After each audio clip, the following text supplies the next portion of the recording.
Kamran Həsənli və onun timsalında bugün nə qədər türkçülük libası geyinmiş mənfəətçi, tülkü və troll varsa, hamısına çoxdan verməli olduğum bir cavabın birinci hissəsini paylaşıram. Sabah video formatında ikinci hissə olacaq.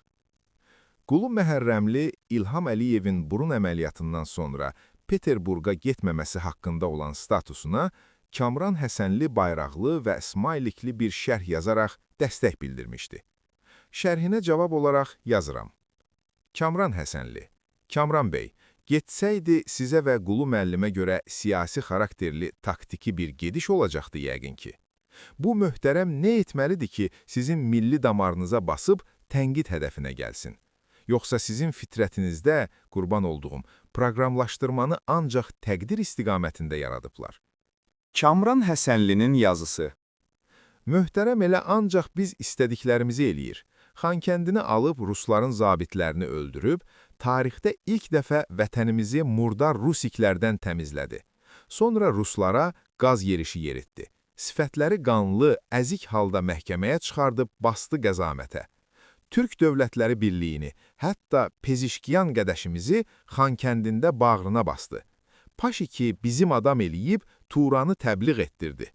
Tarixdə ilk dəfə dövlət başçımız olaraq Rus imperiyasının cinayətkar olduğunu dedi. Özü də rəsmi dedi.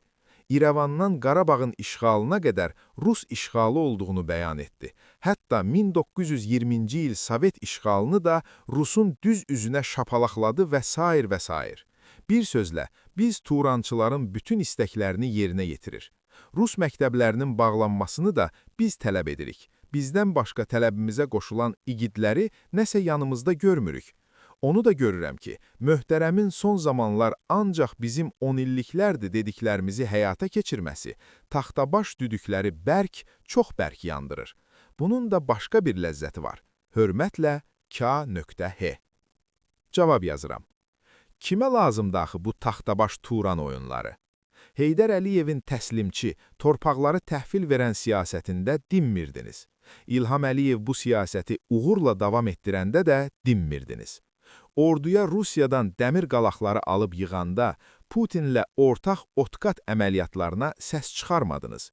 İlham Əliyev parlamentin qarşısında Qarabağ deyə qışqıran adamları yerə uzadıb tapdalatdıranda, sabahsı gün çıxıb komissarlıqlara cəmi 125 nəfər müraciət edib deyəndə də sustunuz. Ordunun başına gətirilən Tərtər faciələrinə də dinmədiniz. İndi niyə Bozqurd ulayışına keçmisiniz bəs? Əvvəla Xankəndi və digər əraziləri Əliyevlərin illərlə boğazına çöktüyü, haqqını əlindən aldığı, qul kimi gördüyü bu xalqın övladları öz qanı bahasına azad edib.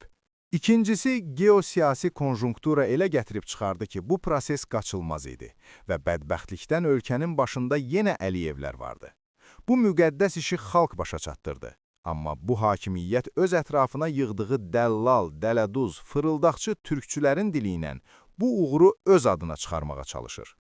Ən əsası isə, ölkədə müxalifət Heydər Əliyev kimi namərdlik edib xalqı zəlil etmək bahasına müharibə dövründə siyasi oyun oynamadı. Ruslara qaz yerişi yeridən bu kişicik, hansısa Turançı qız uşaqlarını şərləyib tutturanda hardaydınız? Öz troll işlərinə cəlb etdikləri, sistem qurduqları Rus mütəxəssislər xalqın üzünü gözünü qana boyayanda, 1-ci Qarabağ müharibəsində şəhid olanların ailələrinə qan pulu verilməyəndə, bu türkçü tülküçülər hardaydı? Əzilmiş halda 2-3 yetim Rus məhkəmə qarşısına çıxarılır. Amma bu millət illərdir məhkəmələr önündə fəryad edir və soyulur. Məhkəmələr bugün bazara çevrilib. Bəs onda hökkürən millətçilər hardaydı? Sənin bağrına bastığın türk qardaşlarının hamısının əli qanlı avtoritarlar olduğunu mən yox, öz xalqları deyir. Pezeşkiyan haqqında isə mən yox, güneyli fəallar özləri danışır və onun tülkü olduğunu faktlarla sübut edirlər. Paşiki adam eləyən əclaflar niyə özləri adam olmaq istəmirlər? Paşinyan 2018-ci ildə erməni xalqının inqilabı ilə hakimiyyətə gəlib. Şuarları bugün də Avropa Birliyidir, hansısa tülkü məclisi yox. Paşik Qarabağ kimi problemdən canını qurtarıb, millətinə gün ağlayır, vətəndaşına seçim haqqı verir. İlham Əliyev isə öz kölələrinə qurd kimi ulamağı əmr edir, özü də ac qarnına. Gör İlham Əliyev necə donuq, miskin bir imic yaradıb ki, Azərbaycan xalqının 100 ildir böyükdən kiçiyə hayqırdığı 1920 işğalını onun dilindən eşitmək sənə siyasi orqazm yaşadıb. Məyər Məhəmməd Əmin Rəsulzadəni Rus ağzı ilə şərləyən İlham Əliyev deyildimi? Niyə onda səsinizi udmuşdunuz? Sən və digərləri İlham Əliyevdən nə Rus məktəblərinin bağlanmasını tələb edə bilərsiniz, nə də xahiş edə bilərsiniz. Çünki siz onun vətəndaşı yox, təbəələrisiniz. Bu ölkədən nə sizin, nə də bütün xalqın adi, elementar bir hüququ qalıb ki, deyək, kölə yox, vətəndaşıq. Millətə qan udduran, balalarını ac qoyan, sürgün edən, işsiz buraxan, şərləyən, döyən, millətin pulunu oğurlayan bir adama sitayiş etmək, ona haqq qazandırmaq, bəlağət edib troll tezisləri millətin qanına yeritmək, nə millilikdir, nə də insanlıq. Əbülfəz Elçibəy sağ olsaydı, belə millətçiliyə və belə danışanlara əminəm ki, tüplərdi. Mən də tüpürürəm. Tarix kimin millətin düşməni, kimin təəssübkeşi olduğunu mütləq göstərəcək. Taxtabaş trollar isə heç vaxt xatırlanmayacaq. Kamran Həsənli əlbəttə ki, heç bir cavab verə bilmədi və blokla cavab verdi. Bu yaramazın dediklərindən belə çıxır ki, İlham Əliyev onların hər dediyini edir və ona görə də ona dəstək verirlər. İlham Əliyevin əməllərini bir sözlə ifadə etsək, deyə bilərik ki, o bu milləti minib çapır. Kamran kimi millətçilər də bundan razıdır. Əgər belədirsə, Türk millətinin minilməsini istəyən tək millətçilik daşnaq millətçiliyidir.